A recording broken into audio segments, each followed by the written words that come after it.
Welcome to my YouTube channel math with S पर।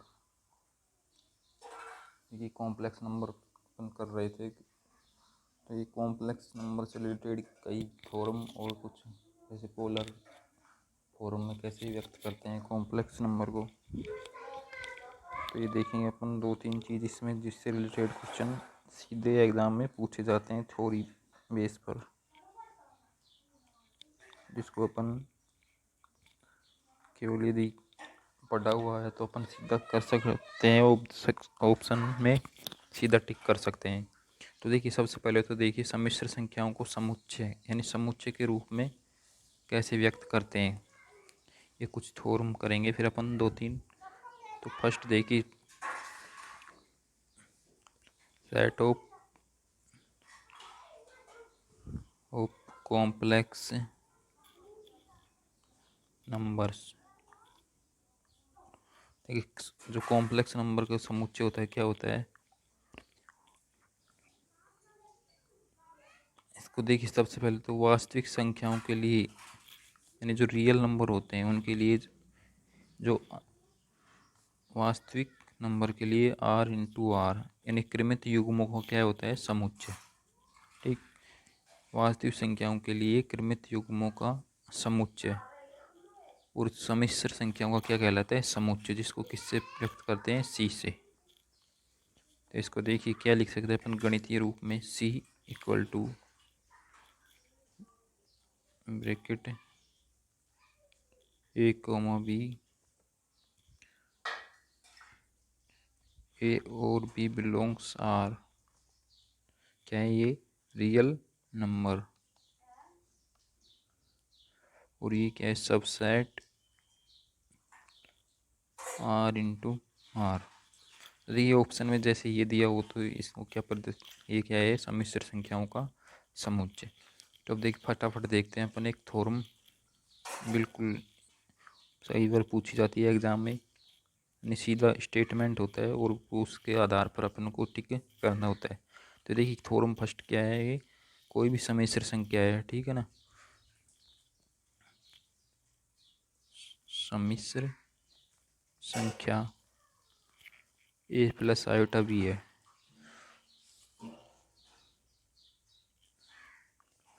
को यदि सम्मिश्र संख्या शून्य के बराबर हो, तो यदि ये क्या हो शून्य के बराबर हो तो उसके वास्तविक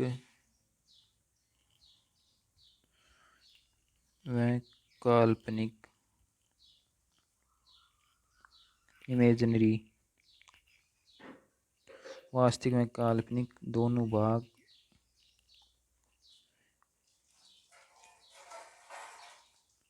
शून्य के बराबर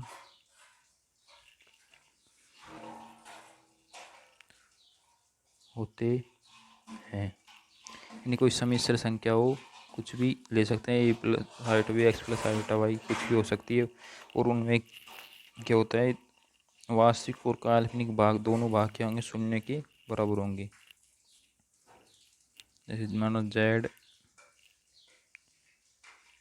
ए और बी, ये मैंने बताया था पिछले पार्ट में, ये तो क्या होता है वास्तविक भाग और ये काल्पनिक भाग। तो इसको क्या लिख सकते हैं ए प्लस आयोटा बी, इस सम्मिश्र संख्या है। अब इसको क्या करेंगे अपन जीरो के बराबर, A plus iota B equal to zero. तो इसलिए यहाँ पर देखिए क्या कर सकते हैं अपन, A equal to minus iota B, उधर ले जाएंगे पक्षांतरण। अब देखिए इन दोनों को क्या कर देते हैं अपन वर्ग,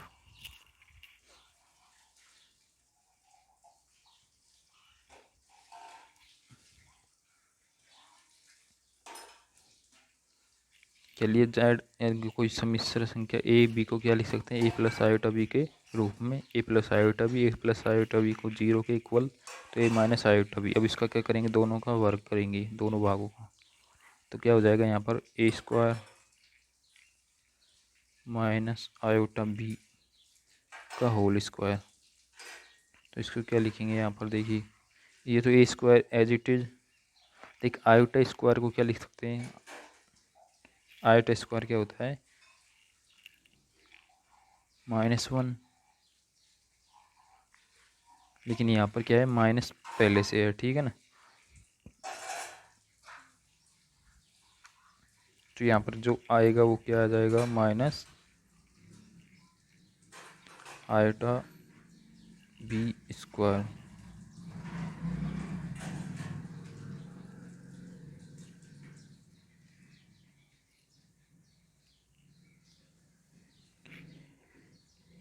ए square plus B square equal to 0। देखिए इसमें क्या है, देखिए A square plus B square 0 कब होगा, जब इनके दोनों इस भाग में वास्तविक एक काल्पनिक भाग दोनों अलग अलग क्या हो 0 के बराबर हो, यानी A equal to 0 B equal to 0।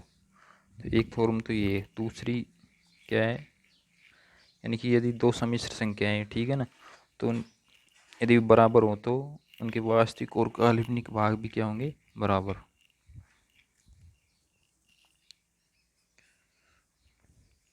दो सम्मिश्र संख्याएं बराबर हो तो उनके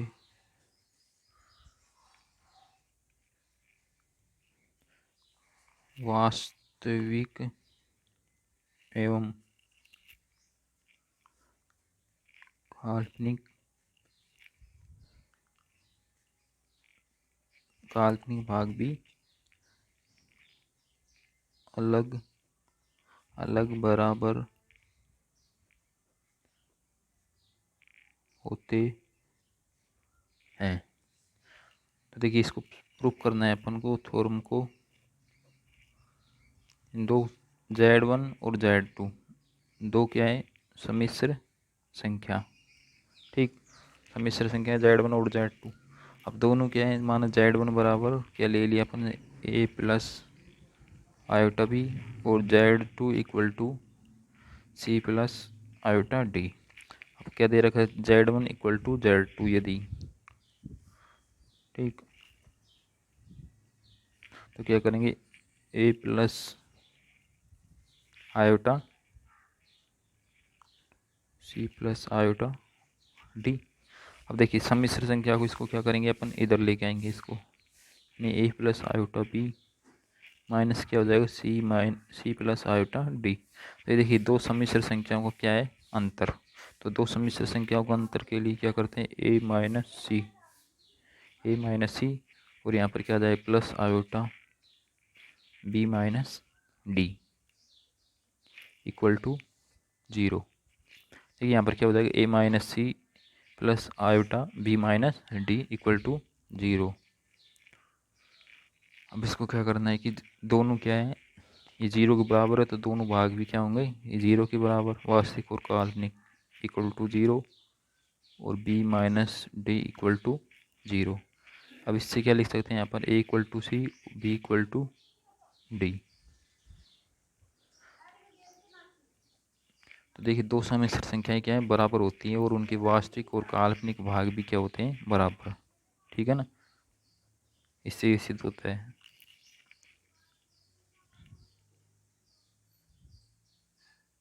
तो इस a प्लस आयोटा बी और a माइनस आयोटा बी, तो इससे ये हो गया वास्तविक, यानी इसका वास्तविक रियल और इसका रियल दोनों बराबर हैं।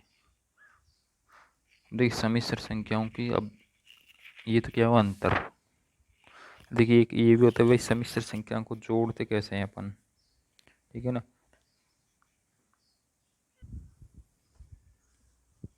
कि दो सम्मिश्र संख्या लेते हैं यहाँ पर Z1 2 प्लस 5 आयोटा और Z2 3 प्लस 7 आयोटा। देखिए इनको जोड़ना है अपन को, ठीक है ना। जोड़ने के लिए Z1 प्लस Z2, देखिए वास्तविक भाग को क्या करते हैं वास्तविक से जोड़ते हैं और काल्पनिक भाग को काल्पनिक से जोड़ते हैं।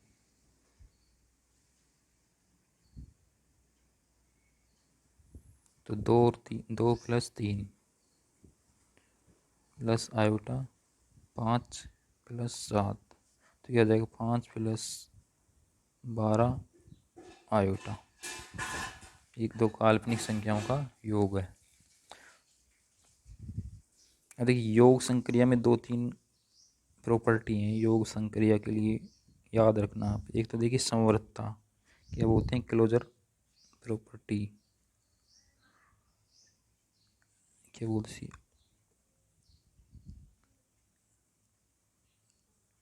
इसको बोलते हैं समवर्तता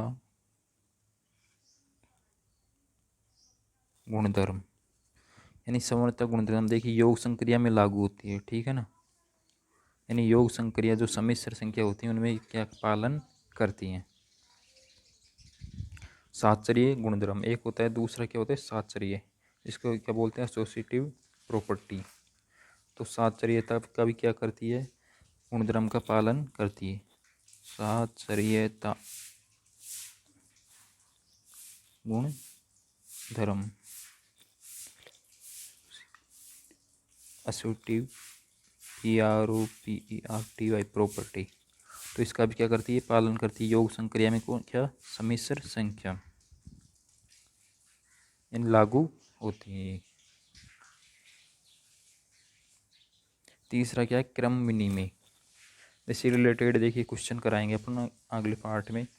जो भी प्रॉपर्टी है क्या है क्रम विनिमय, कम्यूटेटिव गुणधर्म, क्रम विनिमय गुणधर्म, देखिए इसका भी पालन करती है क्या सम्मिश्र संख्याएं। सम्मिश्र संख्याएं इसका पालन करती हैं। देखिए एक तो क्लोजर यानी समवर्तक गुणधर्म, साहचर्यता गुणधर्म, और दूसरा क्या है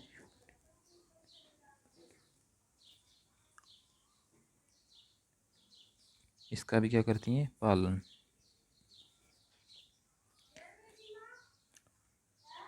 यानी कि इसको क्या लिख सकते हैं हम Z1 प्लस Z2 बराबर Z2 प्लस Z1 क्या होते हैं इक्वल। और इसके सेकंड नंबर के लिए क्या होता है कोई भी जैसे 3 सम्मिश्र संख्या आश्चर्यता जो होती है प्रॉपर्टी Z1 प्लस Z2, इनको जोड़ने के बाद इसमें क्या तीसरी बोल जोड़ते हैं सम्मिश्र संख्या, तो ये Z1 प्लस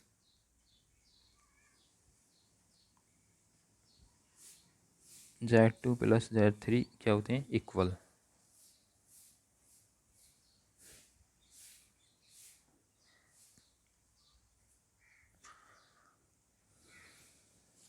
अब देखिए इसमें क्या होता है सम्मिश्र संख्याओं को एक होता है पोलर फॉर्म, यानी सम्मिश्र संख्याओं को ध्रुवीय रूप में कैसे व्यक्त करते हैं।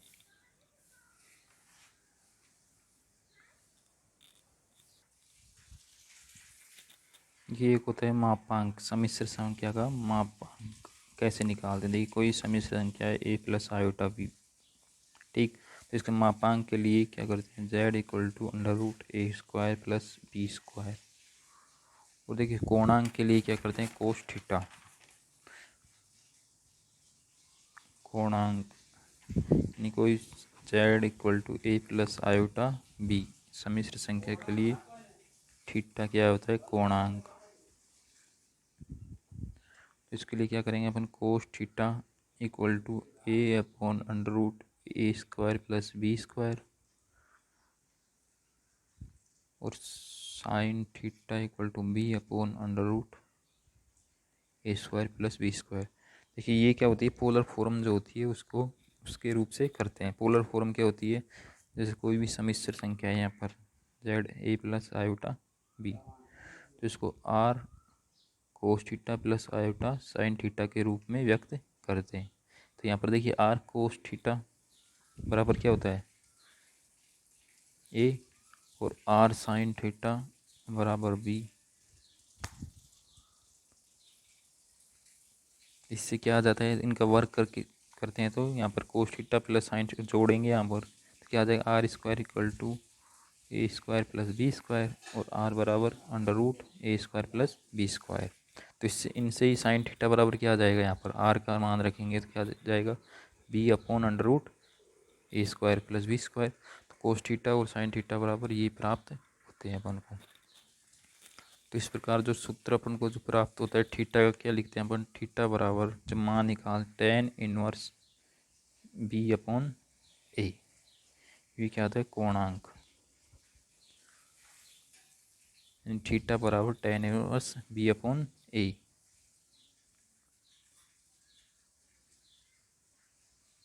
तो इस प्रकार अपन सम्मिश्र संख्या का मापांक और कोणांक कर सकते हैं। और ध्रुवीय रूप में यानी क्वेश्चन में आता है कि भाई सम्मिश्र संख्या को कि ध्रुवीय रूप में व्यक्त कीजिए, तो ए प्लस आयोटा बी, ठीक, ये सम्मिश्र संख्या, इसको क्या मानेंगे R cos theta plus iota sine theta. अब इनकी दोनों की भागों की क्या करेंगे, दोनों की तुलना कंपैरिजन। तो आर कोस थीटा बराबर ए, आर साइन थीटा बराबर बी। तो इन दोनों को क्या कर देंगे वर्ग करके जोड़ेंगे, तो क्या आ जाएगा यहाँ पर R square cos square theta plus sine square theta equal to A square plus B square. तो यहाँ पर आर की जो वैल्यू आएगी, ठीक है ना, यानी आर स्क्वायर क्या, आर की वैल्यू क्या आ जाएगी, इसका मान 1 हो जाएगा यहाँ पर under root A square plus B square. इसको वापस रख देते हैं फिर ए प्लस आयोटा बी, आर का मान रख देते हैं और जो साइन थीटा और कोस थीटा का मान जो प्राप्त होता है उसको रखते हैं। अब देखिए इससे रिलेटेड अपन अगले पार्ट में क्या कराएंगे, क्वेश्चन दोनों तीनों से जो भी बताइए मापांक कोणांक और ध्रुवीय रूप यानी पोलर फॉर्म, फिर आपका जो डाउट बिल्कुल क्लियर हो जाएगा। तो प्लीज़ चैनल को सब्सक्राइब करिए और वीडियो को लाइक कीजिए।